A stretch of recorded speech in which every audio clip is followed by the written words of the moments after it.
Hello. Hello, hello, hello. I think there's an improvement. I think.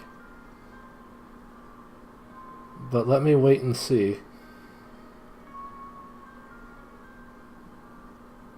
Hopefully I'm not too loud.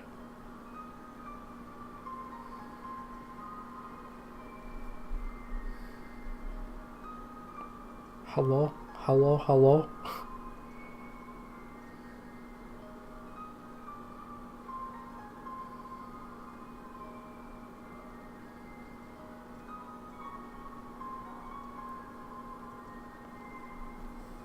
Okay, if you can hear me, let me know. I think I'm a lot better right now.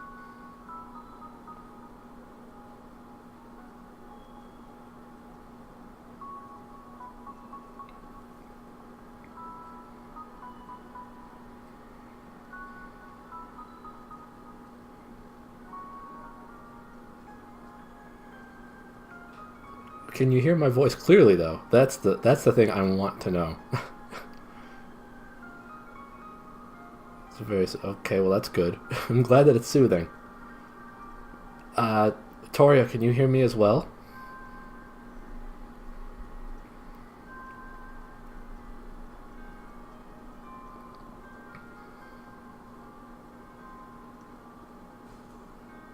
You can hear it clearly. That's good. I'm glad.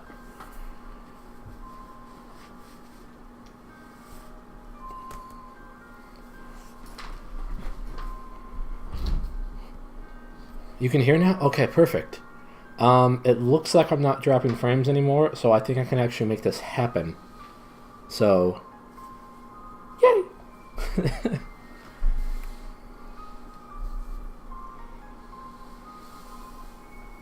Hey E, thanks for being here.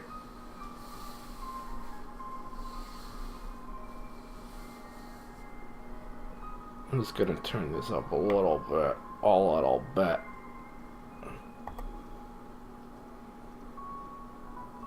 Not dropping frames in 2018. It's about time.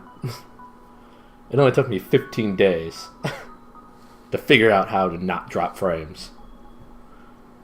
Ooh, that was louder than I meant it to be.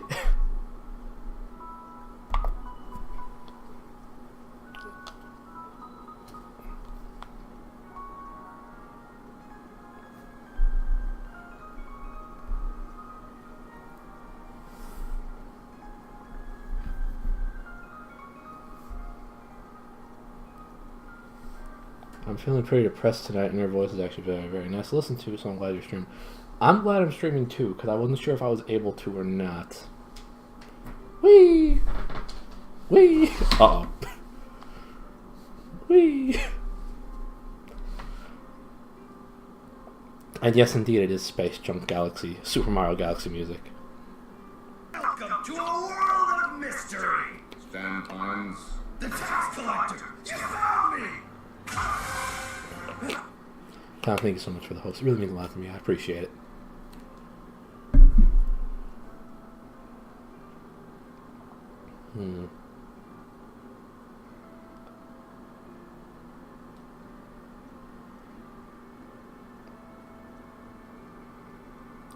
It says I have an auto host from Goodnight Gojira as well, so thank you so much, Goji, for the auto host. I really appreciate it.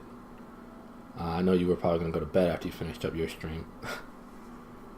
But I hope the end of it went well. I hope your push-ups went well. Well, let's just get started right away. I think that's the best option. So let's make this happen. Last time, I believe I read the first 5 chapters?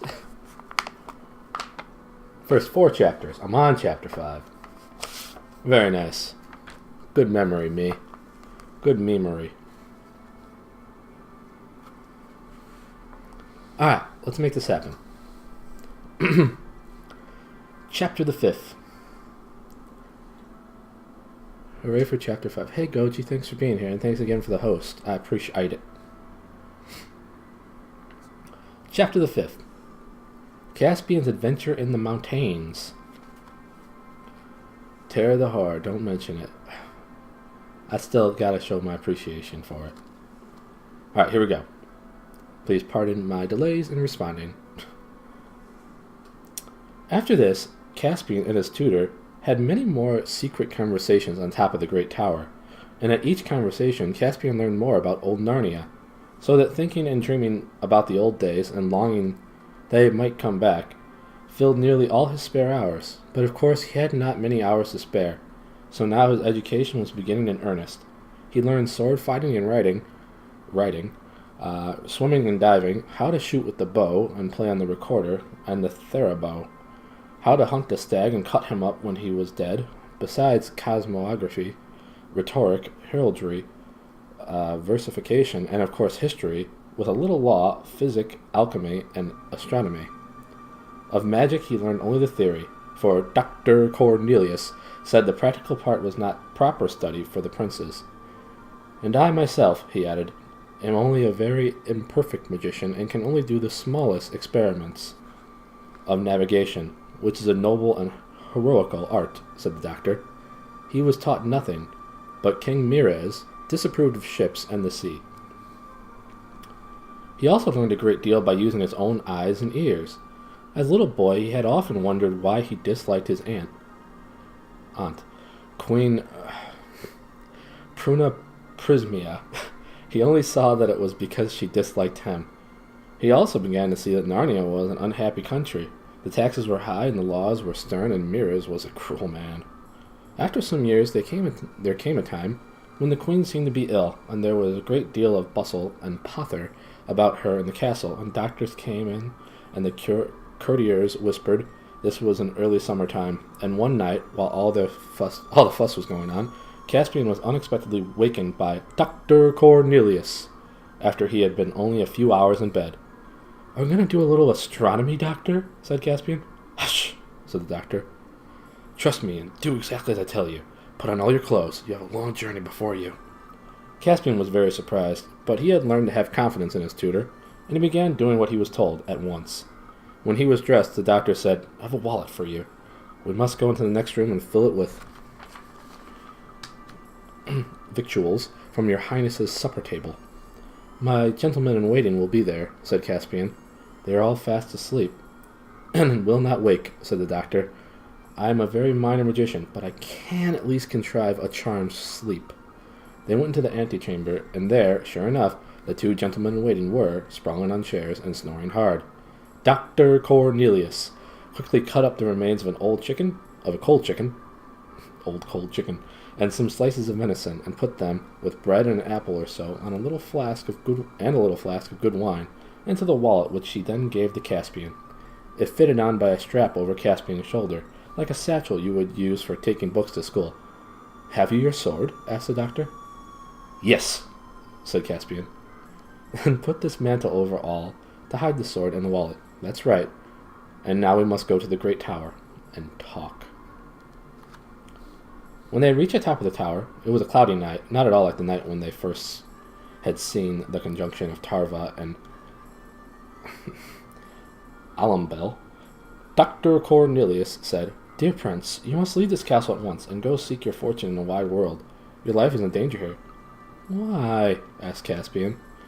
"Because you're the true king of Narnia, Caspian the 10th, the true son and heir of Caspian the 9th. Long life to your majesty."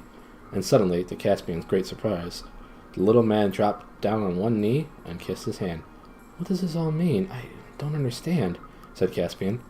"I wonder you have never asked me before," said the doctor, "why, being the son of King Caspian, you are not King Caspian yourself. Everyone except your majesty knows that Mirez is a usurper. When he first began to rule, he did not even pretend to be the king. He called himself Lord Protector.